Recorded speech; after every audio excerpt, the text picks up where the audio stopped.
모든 것은 거창한 폭발이 아니라 나직한 속삭임으로 시작되었다. 아내 윤수아의 스카프에서 밴 낯선 향기, 내 직업적 후각이 그냥 지나칠 수 없었던 그 미세한 신호로부터 아내의 옷깃에 묻은 남자의 향수 냄새는 어쩌면 우연일 수 있다. 지하철에서 스쳐 지나간 인파 속에서 묻어왔을 수도 있다. 하지만 그 향이 내가 과거에 해결했던 살인사건의 범인에게서 나던 바로 그 향수와 일치할 때 이야기는 달라진다. 그것은 더 이상 우연이 아니라 하나의 신호가 된다. 그 향은 평범한 향이 아니었다. 벨라토르 노아르라는 이름의 이탈리아의 한 장인이 극소량만 만들어내는 니치 향수, 고객 명단까지 비밀리에 관리될 정도로 부와 오만함을 동시에 상징하는 그런 향이었다. 나는 그 향을 기억했다. 5년 전 대기업 총수의 비자금과 얽힌 살인사건, 치밀한 알리바이로 경찰을 농락하던 범인은 법정에서까지 비웃음을 흘리고 있었다. 그를 무너뜨린 결정적 단서가 바로 그의 연인이었던 증인의 옷에 희미하게 묻어있던 이 지독히도 관능적이고 오만한 향기였다. 그런 향이 단 한 번도 향수를 뿌리지 않던 내 아내의 스카프에서 마치 자신의 존재를 과시하듯 풍기고 있었다. 그날 밤 나는 먼지 쌓인 서랍 깊숙한 곳에서 새 노트를 꺼냈다. 남편 강지우는 죽었다. 이제부터 나는 오직 수사관일 뿐이었다. 나는 노트 첫 장에 굵은 글씨로 썼다. 사건 파일 YSA 1. 관찰이 시작되었다. 모든 것을 아주 사소한 것까지 기록했다. 2025년 7월 8일 23, 17 대상 윤수아. 귀가 평소보다 4시간 17분 늦음. 사유 갑자기 부서 회식이 잡혔어. 하지만 그녀의 구두에는 회식 장소인 한식집 근처에서는 볼 수 없는 강남의 특정 클럽 주변에서만 발견되는 미세한 유리 조각이 묻어 있었다. 2025년 7월 10일 2, 14 발신번호 표시 제한으로 걸려온 전화. 통화시간 4초. 수아의 반응. 잘못 거셨어요라며. 즉시 통화 종료. 목소리의 미세한 떨림 감지. 이번 주에만 3번째. 2025년 7월 12일 옷장에서 발견된 새로운 란제리. 브랜드 라펠라. 스타일 블랙 레이스. 실용성 전무. 평소 그녀의 스타일 순면. 편안함과 180도 다름. 목적 과시용. 대상 불명. 날짜와 시간. 그리고 나의 냉정한 분석이 페이지를 빠르게 채워나갔다. 나는 왜 이렇게까지 하는가? 스스로에게 묻지 않을 수 없었다. 내 안에는 결코 지워지지 않는 과거의 상처, 피로 얼룩진 기억이 있다. 7년 전 대한민국을 떠들썩하게 했던 서초동 아동 유괴 사건. 나는 당시 유력한 용의자의 알리바이를 증언한 한 여성의 눈물을 믿었다. 그녀는 자신의 아이 사진이라며 달아빠진 사진을 손에 꼭 쥐고 절박한 표정과 떨리는 목소리로 완벽한 연기를 펼쳤다. 나는 그녀의 감정에 휘둘렸고 그녀가 그 시각 다른 장소의 ATM에서 돈을 인출했다는 명백한 금융 데이터를 무시했다. 그 결과 진범은 해외로 도주했고 실종된 아이는 일주일 뒤 싸늘한 주검으로 돌아왔다. 아이의 부모 앞에서 무릎을 꿇었던 그날 이후 나는 맹세했다. 다시는 감정을 믿지 않겠다고. 눈물은 증거가 될 수 없다. 절박함도 증거가 될 수 없다. 오직 데이터만이 흔들리지 않는 진실을 가리킨다. 수아에 대한 내 감정, 10년간 쌓아온 사랑과 신뢰, 그것들이 지금 내 눈을 가리고 있을지도 모른다. 그래서 나는 더욱 냉정해져야만 했다. 감정을 배제하고 오직 데이터로만 판단해야 했다. 우리의 따뜻했던 침실, 함께 웃으며 식사하던 주방, 그 모든 공간이 이제는 안식처가 아니었다. 모든 것이 증거가 되고 모든 행동이 분석 대상이 되는 차가운 사건 현장이었다. 의심의 조각들이 거대한 퍼즐의 윤곽을 드러내기 시작할수록 나는 더 결정적인 증거가 필요했다. 말, 변명, 표정은 얼마든지 꾸며낼 수 있다. 하지만 녹음된 목소리는 그 미세한 떨림과 억양까지는 거짓말을 하지 못한다. 며칠 후 나는 어둠이 내린 주차장에서 수아가 운전하는 차에 접근했다. 손가락 한마디만 한 크기의 초소형 녹음기, 최첨단 기술의 집약체였다. 차 문을 열고 운전석 및 가장 깊숙한 곳에 그것을 부착하는 동안 내 손은 조금도 떨리지 않았다. 이것은 남편이 아내를 의심하는 배신 행위가 아니었다. 수사관이 용의자의 동태를 파악하기 위한 합법적인 절차일 뿐이라고 나는 스스로를 다시 한번 세뇌했다. 차가운 금속성의 기계음만이 텅 빈 주차장에 울렸다. 일주일 뒤 나는 첫 녹음 파일을 확인했다. 떨리는 손으로 노트북에 이어폰을 꽂았다. 심장이 얼음물에 담긴 것처럼 차갑게 식어내렸다. 나는 그녀가 다른 남자와 달콤한 밀담을 나누는 소리를, 어쩌면 격정적인 사랑을 나누는 소리를 예상했다. 하지만 녹음기에서 흘러나온 것은 그런 종류의 것이 아니었다. 그 속엔 내가 알던 상냥하고 따뜻한 아내의 목소리가 아니었다. 얼음처럼 차갑고 칼날처럼 날카로운, 누군가를 무자비하게 압박하는 목소리였다. 그 빛, 어떻게 할 생각이야? 내가 더 기다려줄 것 같아? 다음 주까지 해결 못하면 내 어머니가 평생을 바쳐 일군 그 가게 잿더미가 되는 거 보고 싶지 않으면 알아서 해. 명심해. 상대는 누구이며 비대의 정체는 무엇인가? 이것은 단순한 외도가 아니었다. 내가 예상했던 것보다 훨씬 더 깊고 어두운 위험한 무언가가 수아의 주변을 맴돌고 있었다. 이 녹음 파일은 첫 번째 거대한 미스터리이자 판도라의 상자를 여는 열쇠였다. 혹시 당신의 배우자가 변했다고 느낀 적이 있는가? 그렇다면 당신은 그 사소한 변화를 어떻게 해석할 것인가? 나와 같은 길을 걷지 않기를 바랄 뿐이다.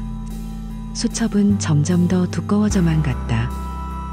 하지만 녹음기 속 협박당하던 목소리의 주인은 여전히 미궁 속에 있었다. 그날 밤 수아는 평소처럼 환하게 웃으며 귀가했다. 그녀는 내게 다가와 따뜻하게 안겼고 나는 미소로 화답하며 그녀를 마주 안았다.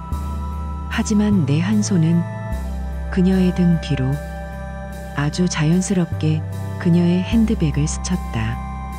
그리고 내 손끝에 딱딱하고 네모난 이물감이 선명하게 느껴졌다. 원래 그녀의 것이 아닌 두 번째 휴대폰의 존재. 그 차가운 감촉은 내 심장에 밝힌 의심의 얼음 조각을 더욱 단단하게 만들었다. 아내는 단순한 바람을 피우는 게 아니었다. 그녀는 거짓말의 제국을 건설하고 있었다. 그리고 그 제국의 첫 번째 희생양은 그녀가 가장 친한 친구라 부르던 여자, 민지였다. 아내가 깊이 잠든 것을 확인한 후 나는 그녀의 핸드백에서 조용히 두 번째 휴대폰을 꺼냈다. 내 사무실에서 가져온 장비는 손바닥만 한 크기였지만 그 성능은 국정원의 장비에 버금갔다. 물리적 접촉 없이 단 몇 분 만에 휴대폰의 모든 데이터를 내 서버로 복제할 수 있는 고스트 클로너. 나는 아내의 머리맡에 휴대폰을 다시 가져다 놓고 내 서재로 돌아와 노트북을 켰다. 화면 위로 데이터가 폭포수처럼 쏟아져 내렸다. 암호화된 메시지, 삭제된 통화 기록, 숨겨진 사진 앨범. 나의 프로그램이 그 모든 것을 해독하고 재구성하기 시작했다. 그리고 마침내 퍼즐의 조각들이 맞춰지기 시작했다. 가짜 이름으로 예약된 에어비앤비 숙소들, 청담동, 한남동, 내가 한 번도 가본 적 없는 최고급 레스토랑에서의 저녁 식사 기록. 그리고 마침내 그 남자의 이름이 나타났다. 권태민. 심장이 내려앉는다는 표현은 이럴 때 쓰는 걸까? 권태민은 단순한 남자가 아니었다. 그는 MA 시장에서 기업 사냥꾼으로 불리는 내 보안 컨설팅 회사의 가장 강력한 라이벌이었다. 자비 없는 공격성과 비열한 수법으로 악명 높은 자. 왜, 어째서 내 아내가 저런 남자와? 머릿속이 복잡하게 얽혀 들어갔다. 하지만 진짜 충격은 이제부터였다. 나는 아내 윤수아와 그녀의 가장 친한 친구인 민지가 나눈 메시지 기록을 열었다. 나는 그들의 대화에서 흔한 여자들의 수다나 고민 상담 같은 것을 예상했다. 하지만 그곳에 있는 것은 교묘하게 위장된 협박과 조종의 증거들이었다. 수아, 민지야, 이번 주 수요일 저녁 약속 좀 잡아줘. 강남 쪽으로. 알지? 민지, 언니, 나 이제 힘들어. 지훈 오빠한테 너무 미안하고 이젠 무서워. 수아, 뭐가 무서워? 하던 대로만 하면 돼. 괜한 생각 말고. 민지, 하지만 만약에 들키면 난. 수아, 민지야. 4년 전 네가 일했던 그 벤처 투자 사기 사건. 네가 대표 지시로 투자 계약서 위조했던 거. 아직 공소시효 3년이나 남은 거. 잊었어? 내가 그때 내 증거들 가지고 있다는 것도? 괜한 생각 말고 그냥 하던 대로 해. 이게 널 위한 길이야. 온몸의 피가 차갑게 식었다. 이것은 부탁이 아니었다. 명백한 협박이자 약점을 틀어준 자의 잔인한 조종이었다. 잔인한 조종이었다. 수아는 민지의 과거 범죄를 빌미로 그녀를 자신의 알리바이의 꼭두각시로 만들고 있었다. 민지는 공범이 아니라 인질이었다. 내 아내는 내가 알던 그 사람이 아니었다. 그녀는 자신의 욕망을 위해 가장 친한 친구의 인생까지 담보로 잡는 괴물이었다. 그렇다면 민지의 과거, 그 투자 사기 사건이라는 것은 대체 무엇일까? 나는 내 데이터베이스를 뒤져 4년 전의 사건 기록들을 샅샅이 훑었다. 피해액 수십억 원대의 벤처 사기 사건. 주범은 해외로 도주했고 공범으로 지목된 몇몇 직원들은 증거 불충분으로 풀려났다. 민지의 이름도 그 명단에 있었다. 그녀의 약점은 명확했다. 나는 행동에 나서기로 했다. 하지만 직접 나서는 것은 어리석은 짓이다. 나는 민지가 자주 가는 청담동의 한 카페를 알아냈다. 그리고 내 정보원 중 한 명을 이용해 우연한 만남을 연출했다. 다음 날 오후 카페에 앉아있는 민지의 옆 테이블에 내 정보원이 앉았다. 그는 통화하는 척하며 일부러 큰 소리로 4년 전 벤처 사기 사건에 대한 이야기를 꺼냈다. 그리고 실수인 척 서류 뭉치를 바닥에 떨어뜨렸다. 서류 가장 위에는 당시 사건을 다룬 신문 기사 스크랩이 놓여 있었다. 공범들 행방묘연, 검찰 재수사 착수 가능성이라는 헤드라인과 함께 흐릿하지만 분명한 민지의 대학 졸업사진이 밝혀 있었다. 나는 카페 구석에서 그 모든 것을 지켜보고 있었다. 신문 기사를 본 민지의 얼굴은 새하얗게 질렸다. 손은 사시나무처럼 떨렸고 들고 있던 찻잔을 놓쳐 바닥에 산산조각이 났다. 그녀는 겁에 질린 눈으로 주위를 두리번거렸고 그 눈빛은 내게 모든 것을 말해주고 있었다. 그녀의 약점은 확인되었다.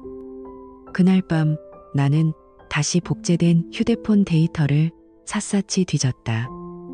무언가 더 있을 것이다. 단순한 불륜과 협박으로 끝나지 않을 것이라는 불길한 예감이 들었다. 그리고 마침내 나는 그것을 찾아냈다. 아주 깊숙한 곳에 이중으로 암호화된 폴더 안에서. 그것은 내 회사의 기밀 프로젝트 목록이었다.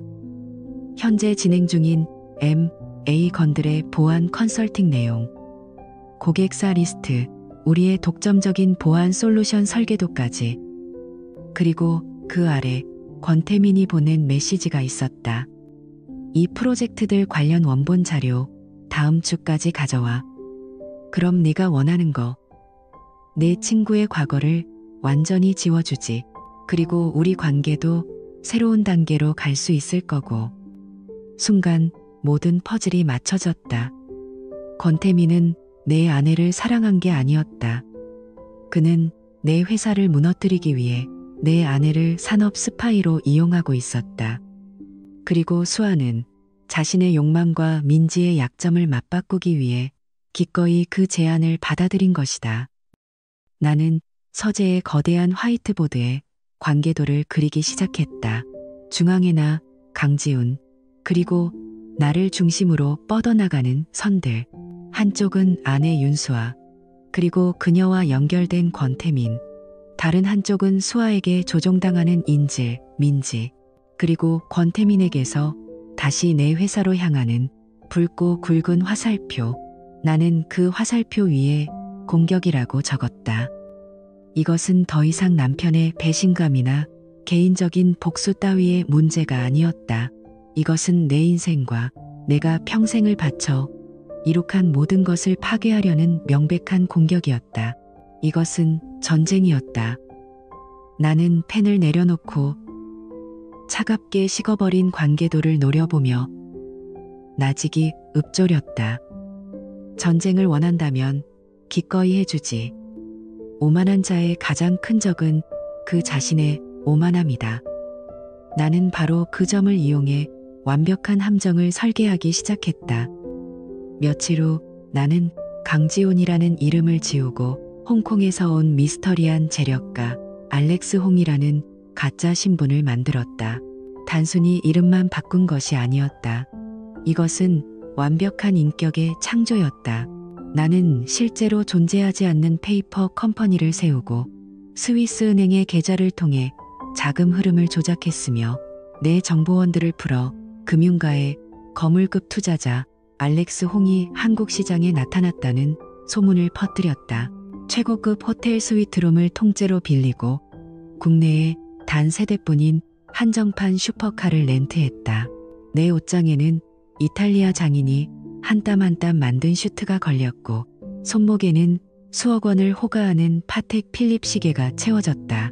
상어는 피 냄새를 맡고 모여든다. 권태민 같은 탐욕스러운 상어를 낳기 위해서는 그가 거부할 수 없는 진한 피 냄새를 풍겨야만 했다. 작전은 성공적이었다. 일주일도 채 되지 않아 권태민 측에서 먼저 접촉해왔다.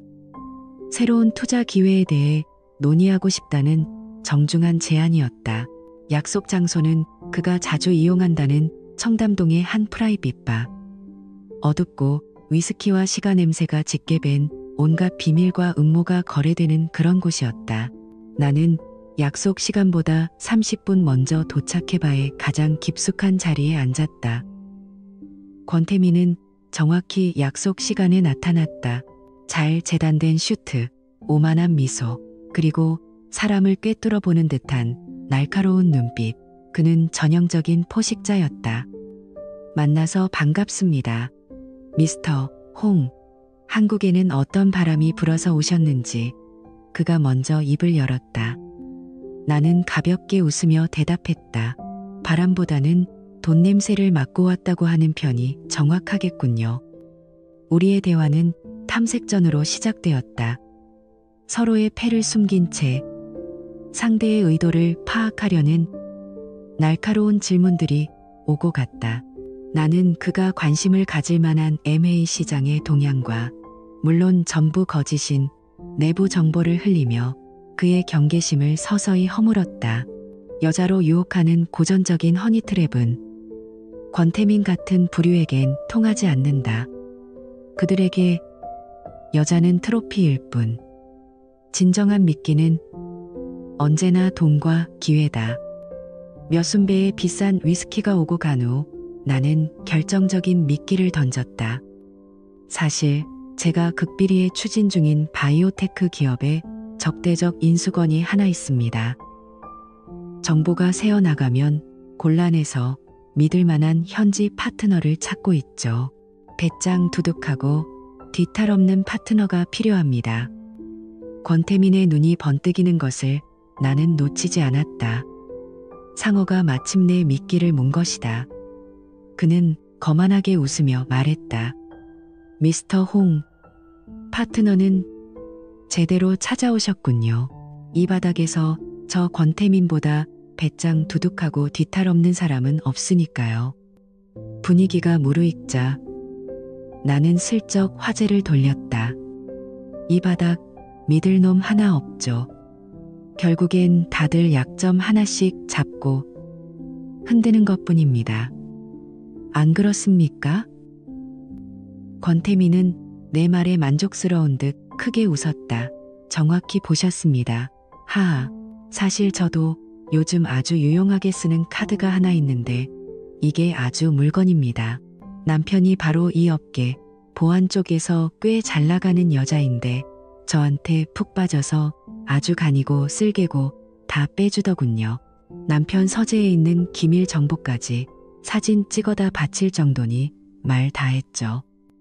그 순간 내 심장은 차갑게 얼어붙었지만 내 얼굴에는 온화한 미소를 유지했다. 내 와이셔츠 소매에 달린 커프스 버튼. 그것은 단순한 액세서리가 아니었다. 현존하는 최고의 기술로 만든 초소형 녹음 및 영상 촬영 장치였다. 권태민의 목소리, 그의 표정, 그 모든 것이 고스란히 기록되고 있었다. 술과 자만심에 취한 권태민은 이제 비밀을 자랑처럼 떠벌리기 시작했다. 그는 몸을 앞으로 기울이며 목소리를 낮췄다. 보안 전문가, 남편? 등잔 밑이 가장 어둡다는 말이 괜히 있는 게 아니죠. 그 여자, 겉으로는 완벽한 척하지만 속은 텅 비어서 제가 명품 몇 개 쥐어주고 미래를 약속해주니 아주 충실한 개가 되더군요. 조만간 아주 대박 하나 터질 겁니다. 그 여자가 자기 남편 사무실 금고에서 아주 중요한 USB 하나를 빼내오기로 했거든요.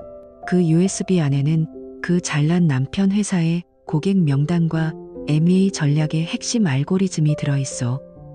그거 하나면 그 회사는 그냥 종이 호랑이가 되는 겁니다. 그걸 손에 넣으면 미스터 홍과 저, 우리 둘이서 이 바닥을 통째로 삼킬 수도 있을 겁니다. USB. 세 번째 미스터리였다. 내 아내는 단순한 공범이 아니었다. 그녀는 이제 절도범이 되려 하고 있었다. 내 회사의 심장을 훔쳐내 저 악마 같은 남자에게 바치려 하고 있었다.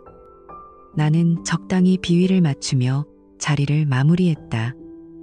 호텔로 돌아가는 차 안에서 나는 알렉스 홍이라는 가짜 가면을 벗어 던졌다.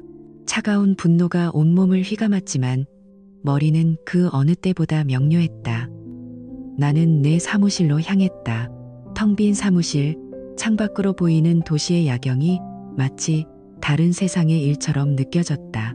나는 내 책상 위에 놓인 수아와 함께 찍은 사진을 서랍 깊숙이 집어넣었다. 육중한 금고 문을 열었다. 그 안에는 고객들의 정보와 내 회사의 미래가 담겨 있었다. 그리고 나는 그 서류들 가장 위에 검은색의 평범한 USB 하나를 올려두었다. 물론 진짜는 아니었다. 그 안에는 아무 데이터도 없었다. 대신 초소형 GPS 추적기와 컴퓨터에 연결되는 순간 그 컴퓨터의 모든 데이터를 복구 불가능하게 파괴하고 스스로를 물리적으로 태워버리는 로직 폭탄이 심어져 있었다. 누구든 이것을 열어보려는 순간 모든 흔적은 지워질 것이다.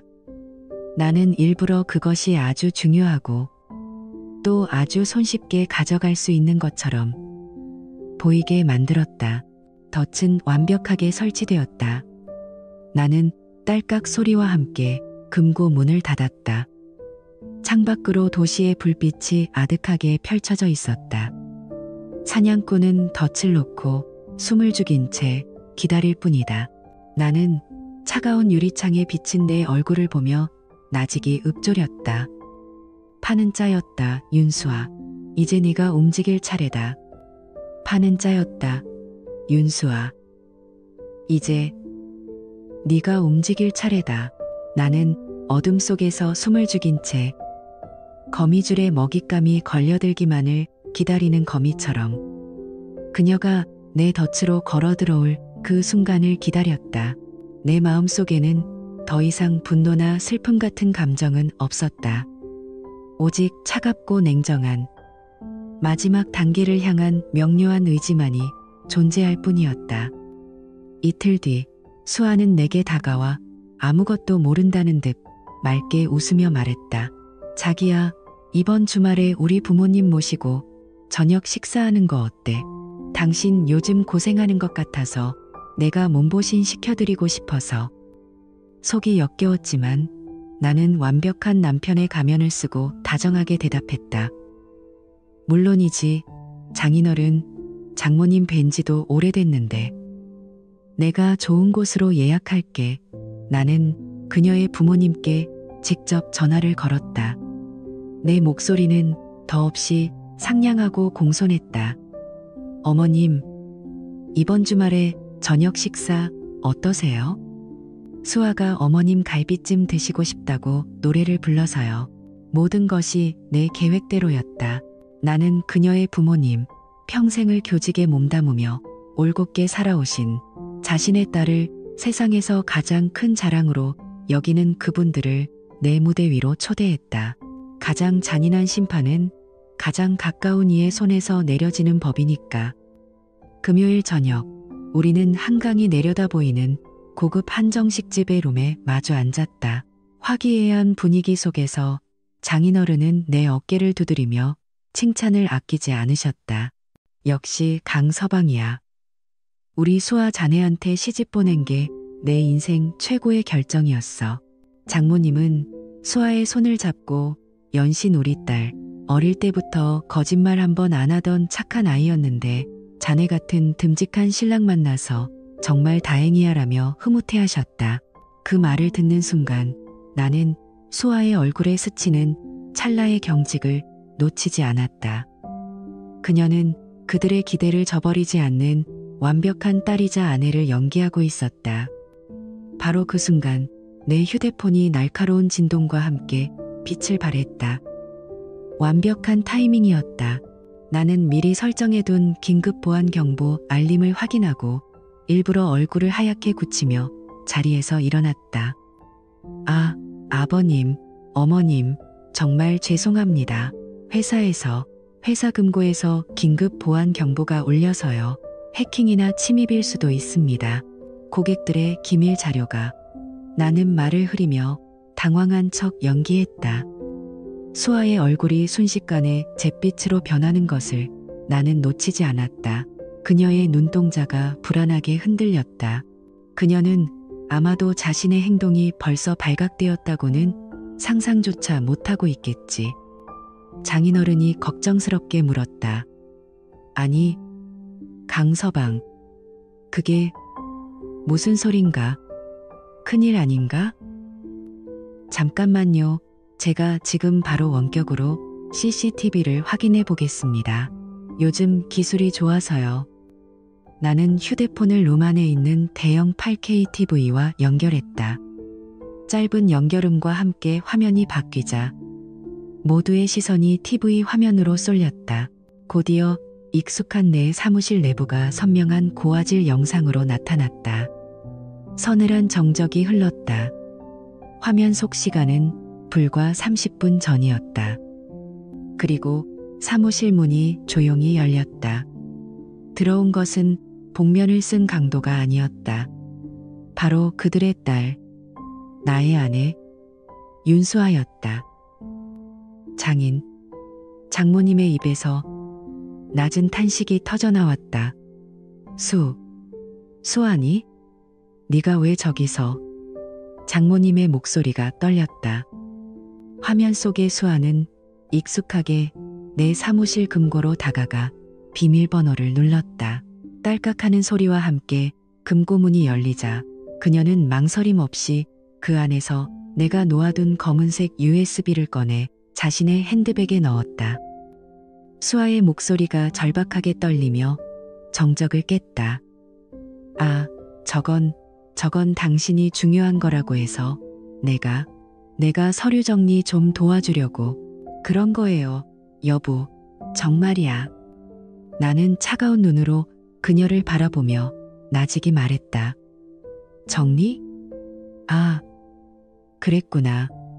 그럼 그 중요한 서류를 왜 당신 핸드백에 넣고 있었을까? 수아야. 나는 다시 휴대폰을 들어 추적기 앱을 실행시켰다. TV 화면에는 방이 도면이 나타났고 붉은 점이 선명하게 깜빡이고 있었다. 바로 수아가 앉아있는 바로 그 자리를, 그녀의 핸드백을 가리키고 있었다.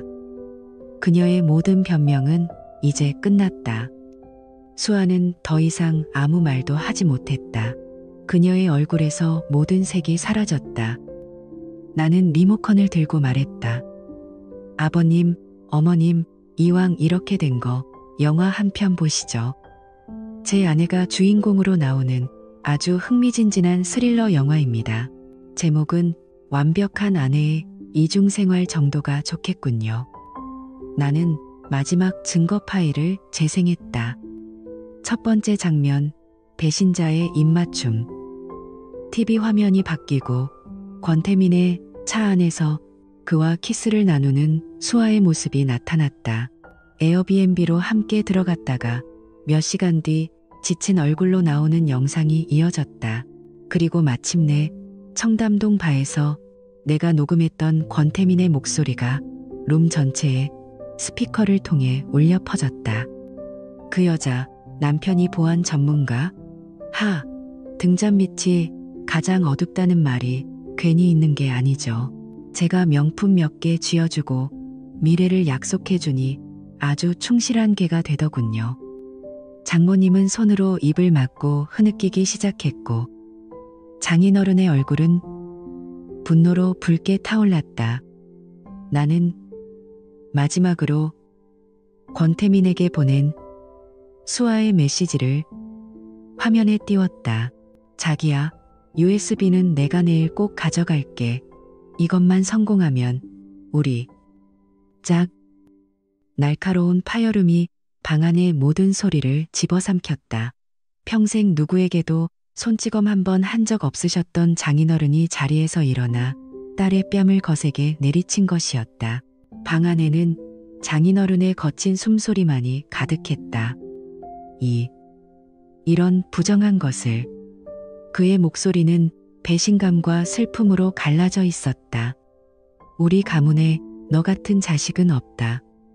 당장 내 눈앞에서 사라져. 수아는 바닥에 쓰러져 넋이 나간 사람처럼 허공을 응시했다. 그녀는 울지도 소리치지도 않았다. 모든 것이 끝났음을, 자신의 세계가 완벽하게 파괴되었음을 깨달은 자의 공허한 표정이었다. 나는 조용히 일어나 서류 봉투를 테이블 위에 올려놓았다. 그 안에는 이미 내 도장이 찍힌 이혼 서류가 들어있었다. 그리고 나는 주머니에서 차키 하나를 더 꺼내 그 위에 올려놓았다. 수아가 내게 주었던 그녀의 부모님 집 열쇠였다. 모든 관계의 종결을 의미하는 상징적인 행위였다. 수아의 짐은 내일 중으로 보내드리겠습니다. 나는 차갑게 말하고 무너져 내린 가족의 모습을 뒤로한 채 롬을 빠져나왔다. 한 사람의 인생이 무너지는 소리는 생각보다 조용했다. 하지만 그 파문은 이제 막 시작될 참이었다. 그날 저녁 식사 이후 모든 것은 내가 설계한 대로, 아니 그 이상으로 신속하고 정확하게 진행되었다.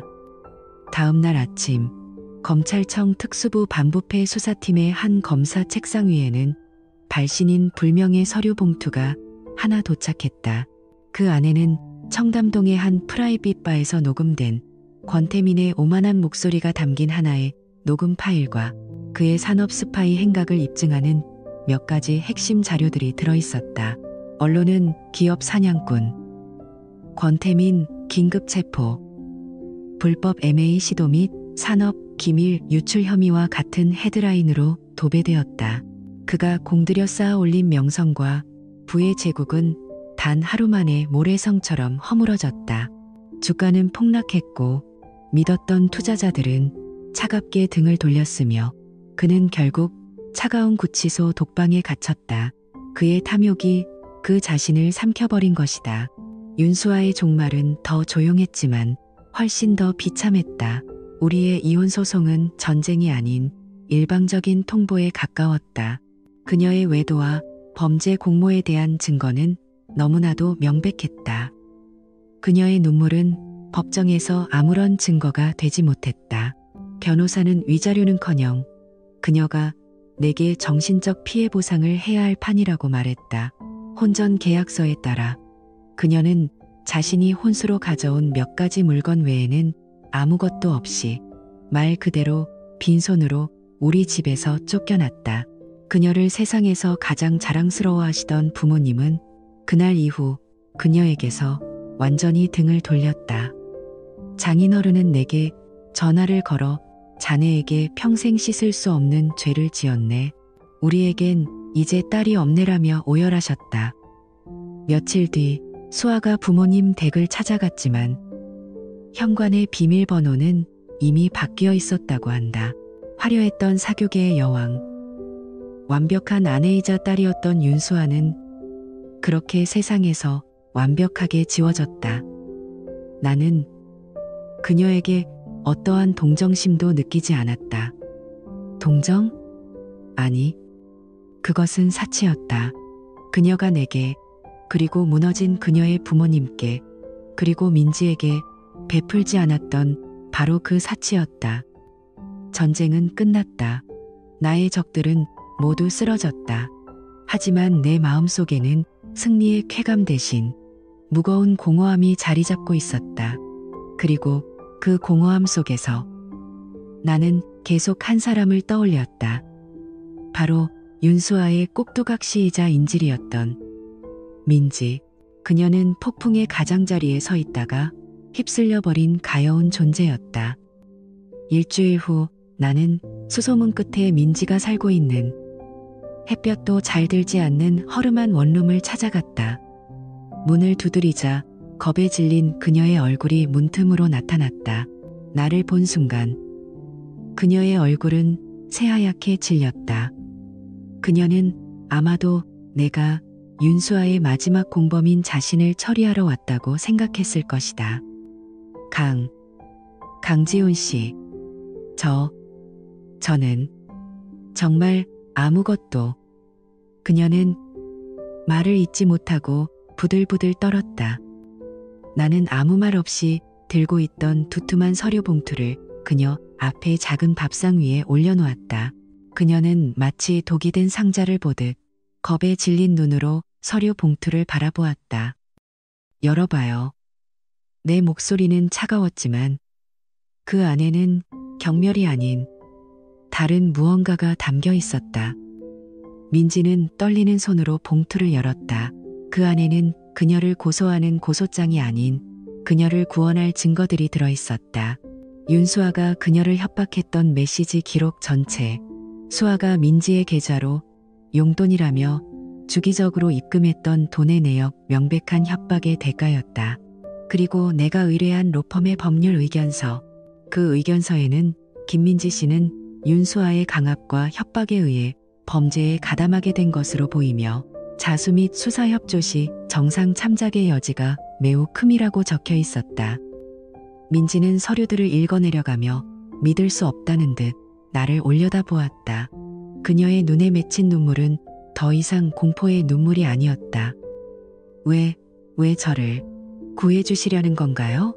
언니의 남편이신데. 나는 비로소 그녀의 눈을 똑바로 마주보며 말했다.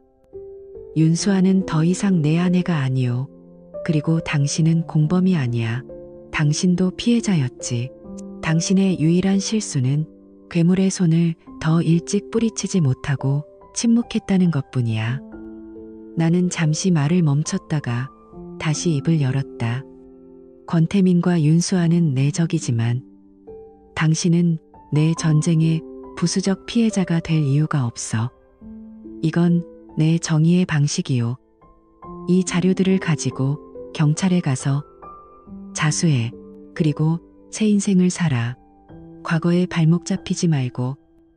나는 내 명함을 그녀 앞에 놓았다. 변호사가 필요하면 연락하고 세상에는 문제를 만드는 사람과 문제를 해결하는 사람이 있어.